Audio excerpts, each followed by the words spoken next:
Hi there, I'm Jim Zirin. Welcome back to more Conversations in the Digital Age. Today we have a terrific show for you, and I really wish our guests were interviewing me rather than the other way around. With us is a true star of television, the journalist Deborah Norville.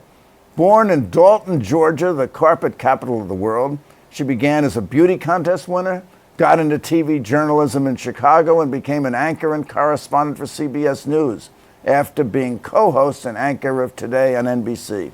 She's the best-selling author of Thank You Power, about making the science of gratitude work for you. Deborah is now the anchor of Inside Edition, a daily TV news magazine, which has enjoyed a 27-year run featuring a mix of hard news stories, entertainment news and gossip, scandals, true crime stories, and lifestyle features. And she is one of the independent directors of the embattled media giant Viacom. We will talk about the role of the media in the current presidential campaign. Deborah, we're delighted to have you with us. Thank you, Jim. It's fun to be here. Now, the media has been faulted for creating Donald Trump, promoting Donald Trump, trashing Donald Trump. Which is right? Do they have much to answer for in this presidential campaign? The media always has much to answer for in every presidential campaign. But certainly in this particular presidential campaign, when the other candidates, I think it was John Kasich the other day, complained that the media had given Donald Trump probably $2 billion worth of free media attention. I don't know if the figure is right, but certainly the inference is correct. Trump got an unbelievable amount of attention during what a recent report at Harvard calls the invisible primary. And that's that period of time before any of us have a chance to go into an election booth and actually cast a vote. It's that period in the summer months leading up to the fall. And then, so Donald Trump declared his candidacy, I think, in early June, almost exactly 1 year ago. Beginning then, he was the shiny new toy. We'd seen Jeb a million times. We knew all about Ted Cruz. He did the filibuster. John Kasich, he's been around Ohio forever. But Donald Trump stepped in here and it's like, the guy from Apprentice, the billionaire, the man who puts gold all over everything, he wants to be president? Hardy har har. What a funny joke. But because it was different, it was interesting, and he was unexamined material, he was irresistible to the press. Well, he started at 1% in the polls, and but did he, as you've said, did he make good copy? Yeah, he made good copy, and he skyrocketed in the polls because of the media attention he was getting. Not necessarily because of any policy statements he was making. He wasn't making any policy statements other than to rile up people about immigration and walls and lovely doors in those walls. But there wasn't any real policy that was being uttered by Mr. Trump. Well, he said to the Republican establishment what he used to say on The Apprentice, "You're fired." He did. And he attacked the icons of the Republican Party, the Bushes and John McCain. And I mean, he had some outliers like Sarah Palin. But largely, he created a tremendous amount of attention by saying things that no presidential candidate has ever said. But what he said were things that the electorate, the common man, had been saying and thinking for a very long time. It is a brilliant tagline that he has created, "Make America Great Again."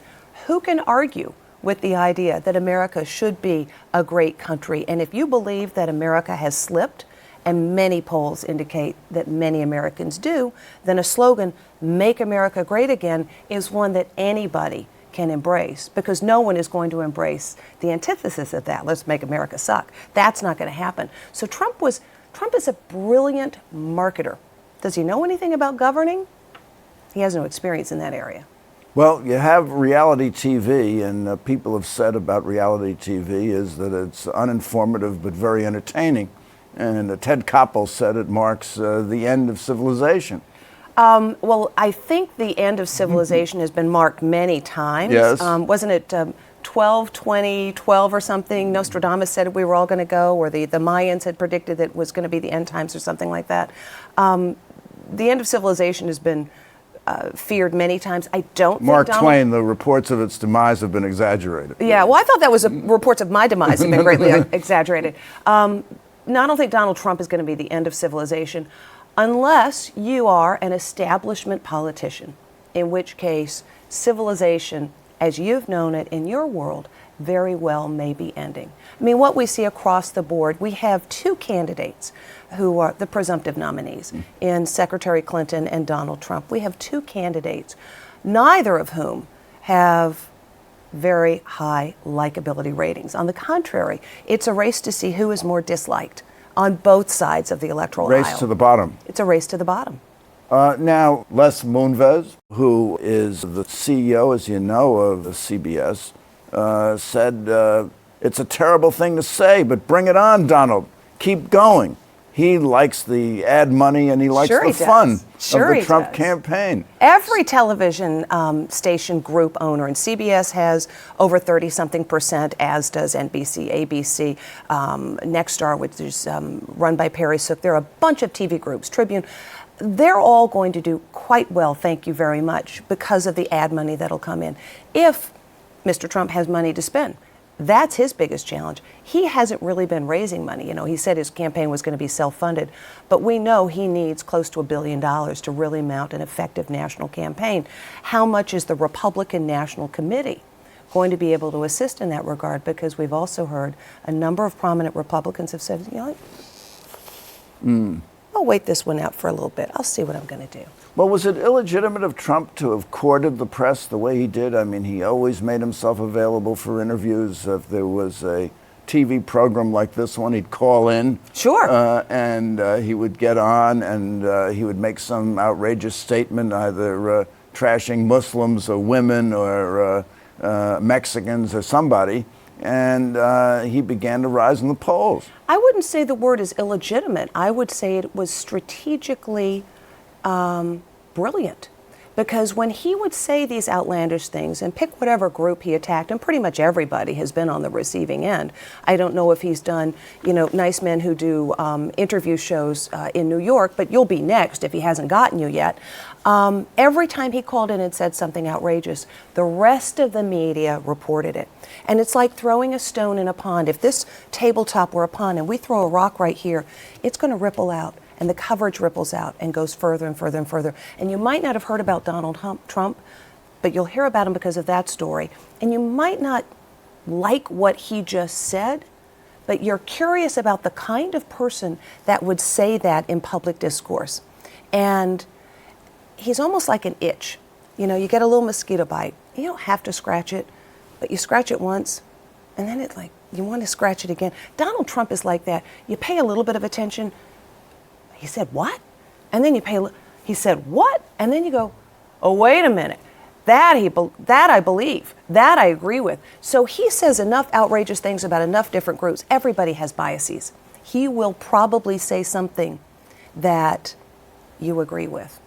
You might not want to admit it, but you might find some area of common ground with him. And that has absolutely augured his growth in the polls. Well, not only in the polls, he garnered almost 13 million primary voters. More than any other Republican nominee. In history. Yeah. Of course, he had more people voted against him than anyone else in That's probably in true, a yeah. Republican primary. Hillary by contrast, got 16 million votes, which is fewer than the 17.5 million she got against Obama in 2008. But she also had competition much longer than in 2008. You know what I mean? Bernie Sanders still has not ended his presidential campaign. Presumably, he likes having the Secret Service to keep him company, but he still hasn't ended it. And so He's having a good time. he's having a great time. You know, It's the class that never graduates. But yeah. But what about Bernie Sanders? Were the media fair to Bernie Sanders? At first, they dismissed him completely as a. And then did they give him too much attention when it was clear he didn't have a snowball's chance in hell of Yeah. getting the nomination? Again, he was the Larry David of politics. He said these crazy things that, and maybe he took a page out of the Trump playbook, because it certainly worked for Donald Trump. Did Bernie Sanders say increasingly crazy things on the campaign, or the fact that he didn't say, I step aside, I will support the nominee, I hope to influence the platform at the convention, which is what typical candidates do? Did he say, I will be an atypical candidate because it's worked so well for Donald Trump? But he basically attacked three issues, didn't he? He attacked the issue of income inequality, which is certainly fair to attack in this country. And he talked about student loans, which are exorbitant, and he talked about political corruption. And since Citizens United, the millions and billions of dollars that have gone into super PACs and influenced campaigns. Right. And that resonated particularly with young people. They said, what chance do I have in a system that's rigged this way? Yeah, and in a way, it dovetails with what Donald Trump's message has been, because both of them, if you want to kind of get more general about it, it's about fairness. Do I feel that the system is fair to me? If I'm a student and I'm graduating with $120,000, and the average student loan debt that people graduate with is somewhere around $30,000 to $40,000. If you're a student graduating with that much debt, do you feel like it's going to be fair going forward? It's almost impossible to pay off. It's like those young people will not take risks, and America's greatness has been based, in my opinion, on people being willing to just roll the dice and see what happens. Leap out there and invent a company, start a new business, take this crazy idea and play around in your garage, and the next thing you know, you've built a computer.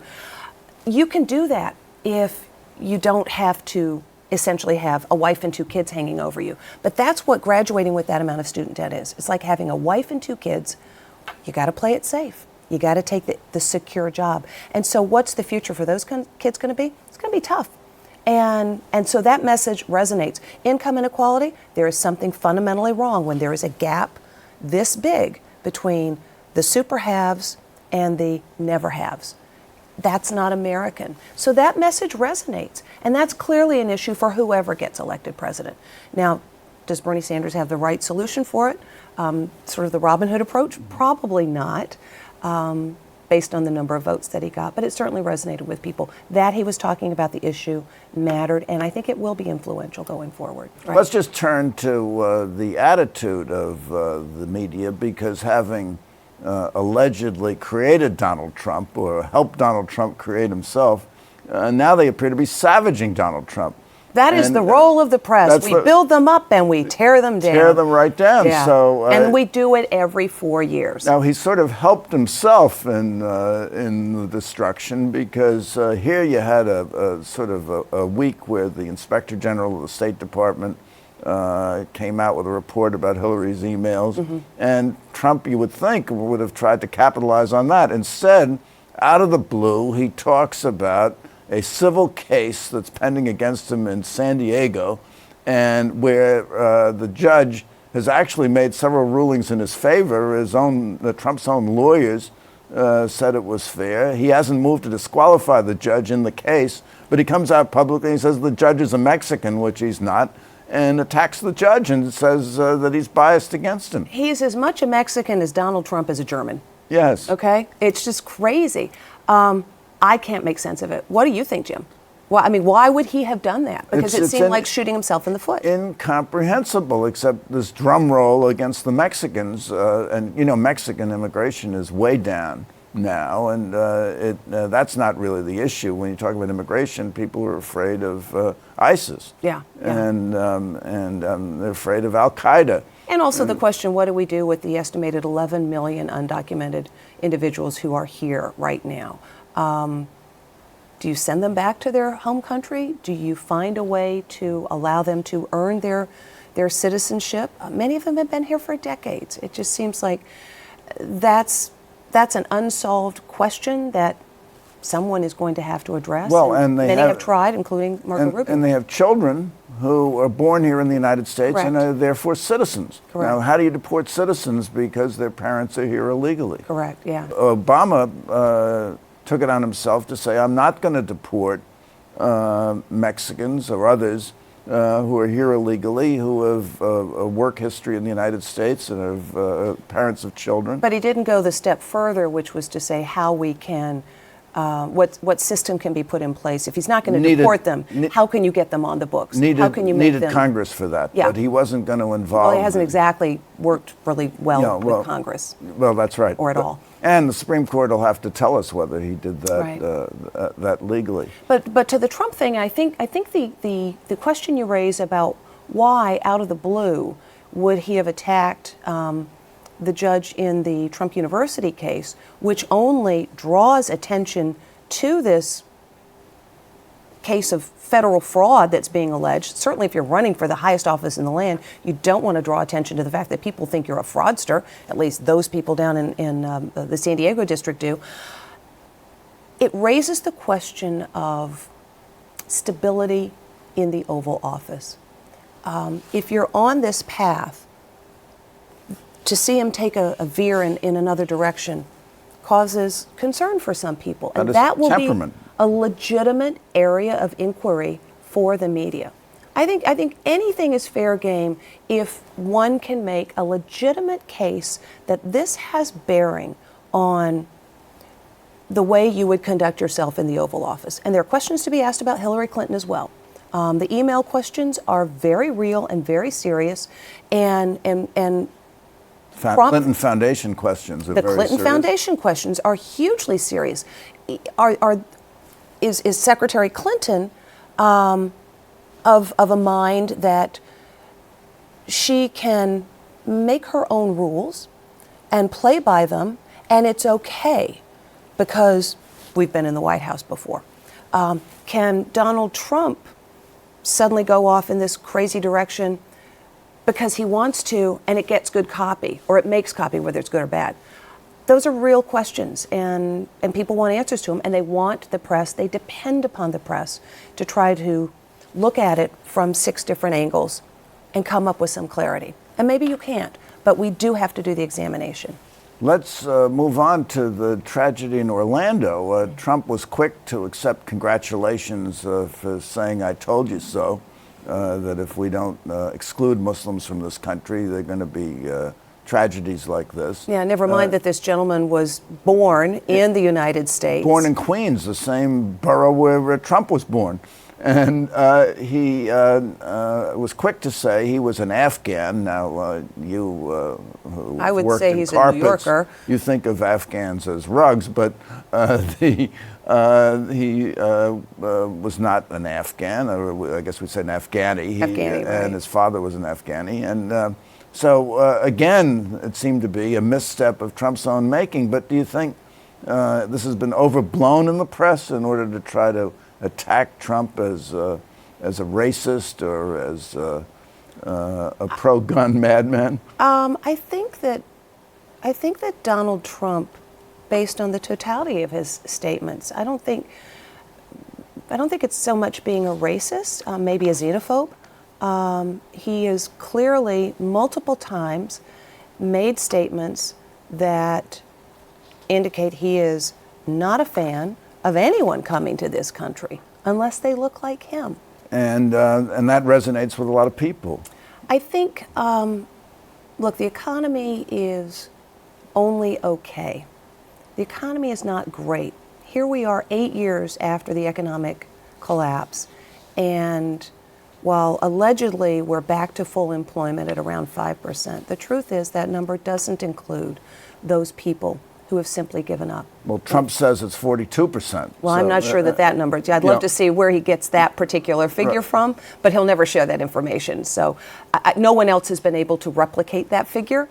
I think many people say it's probably closer to around 20% when you add in the disaffected people who've given up looking for jobs. People are concerned about their retirement. We're all living longer. The average retirement savings in this country is less than $50,000. You don't get very far for many years if you have less than $50,000. So there's a lot of real concern about what my financial future is going to be amongst many demographics.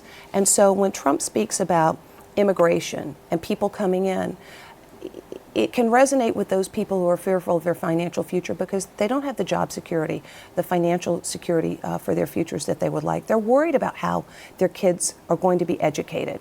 College tuition is going up double, triple the rate of inflation. What is inflation, about 2% or something like that? Very it's low. Like 10% a year. It's ridiculous. No. So there are a lot of reasons for people to be concerned. And what they're hoping to see from Washington is someone, anyone, who's going to have some answers. The one thing Donald Trump does have is sort of like this energy, this can-do. But is it what is it, Potemkin Village? We don't know. But the answers are often false answers. Correct. Because according to the New York Times... And the village wasn't a real village on the Volga, was it? That's right. The New York Times and the Washington Post say that he's lied 70% of the time. Hillary's only lied 28% of the time. And we're supposed to feel good about either one of these? Either one of them. The Paris Climate Accord, he said, gives foreign bureaucrats control over how much energy we use on our land. That's false. He said there was no drought in California. That's false. People cheering in New Jersey as the Twin Towers went down. Didn't happen. And I never said Japan should have nukes, he said, but he did say that. Has the press been efficient in catching these lies in real time? I mean, shouldn't you have something on the television screen that every time he makes an outrageous statement, there's sort of a zipper starts or a banner going, and say tilt? Exactly. What do you think? I think that there are some members of the press that have been incredibly energetic about that. The fact that you just were able to recite all of these falsehoods means that someone reported it and you found it in your research, so it's out there. But is it getting as widely disseminated? And I think that's kind of the crux of what's created this crazy election that we've got. Those fact-checking stories are kind of dry and sort of boring. And you're kind of like, okay, fine, yeah, so he lied. But he says something inflammatory. The Mexican judge and the way he says it, it's impossible for the press, all of the press, not to cover that. But it's not as zazzy to say he lied about this and this and this and this. But which is more important? The less zazzy is usually the more important. It's like, taking your, eating your vegetables or whatever. You might not like the vegetables, but you need them. Well, Donald Trump is like French fries in a milkshake, right? And you'd rather have French fries in a milkshake. Do you really want? You can binge on it. You can binge on it. And get into trouble. Yeah, you get a real bad tummy ache if you're not careful. Has the media been fair to the respective candidates? I mean, Trump gets on CNN, MSNBC, on Fox News, many more mentions than Hillary Clinton. I mean, they feel he's fun to follow, fun to watch. Sure. And whether he tells the truth or he lies, whether it's inflammatory or not, whether he's politically off the charts, but they cover him. And you're right, and I think the balance of the coverage was completely out of whack. But here's the thing. First of all, cable broadcasting, cable television is not governed by the FCC, whereas broadcast television is. However, with the Telecom Act of 1996, the fairness doctrine disappeared. That notion that there should be generally equitable time given to the respective candidates disappeared. Because the wisdom of the FCC, the wisdom of Congress in passing this act was you now have a multiplicity of information sources, and therefore you do not need to hold the broadcast outlets to a certain standard when there are all these other people in this new wild, wild west of telecom who don't have those same strictures.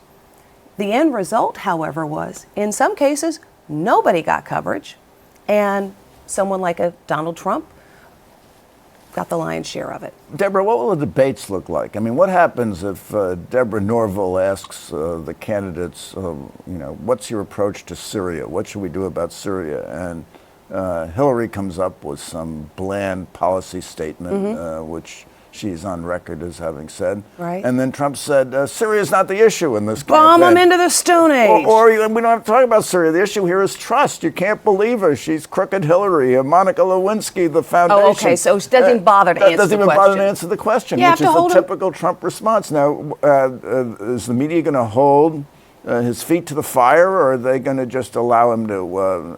I think it go on depends this who's way? sitting there, you know, Yeah. on the desk asking the questions. I mean, we've seen the great thing about the debates this year. We've seen record numbers of people watching these debates. The first Republican debate had almost 24 million people. The first Democratic debate that CNN had, I think, said 17 million people. That's astonishing. And that was for a contest that wasn't nearly as entertaining from a sheer entertainment perspective as the Republicans. People are interested. People care, and that's why they're watching. And they're trying to be, this is the other thing I think, they want to be their own news editor. The great thing about a debate is it is me, the viewer, listening to what the candidate has to say without the filter of the media. And I can judge for myself if this person is prevaricating, if they're ignoring the question, if, that makes a lot of sense. I think I like that approach. We have the opportunity without it being prefaced by someone's, and in a snarky remark, Trump said, well, that's already colored the way you're going to hear what the soundbite is. Well, unfortunately, we've run out of time. It's No! been absolutely wonderful. You have, it goes so quickly when you're having a good time. But It I have a does. question for you. Yes, sir. Will the media influence the outcome of the presidential race? It always does. Always does. Deborah Norville, thank you Thank so you, much Jim. for coming by. And thank you for coming by. Tune in next week for more conversations in the digital age. I'm Jim Zirin. All the best.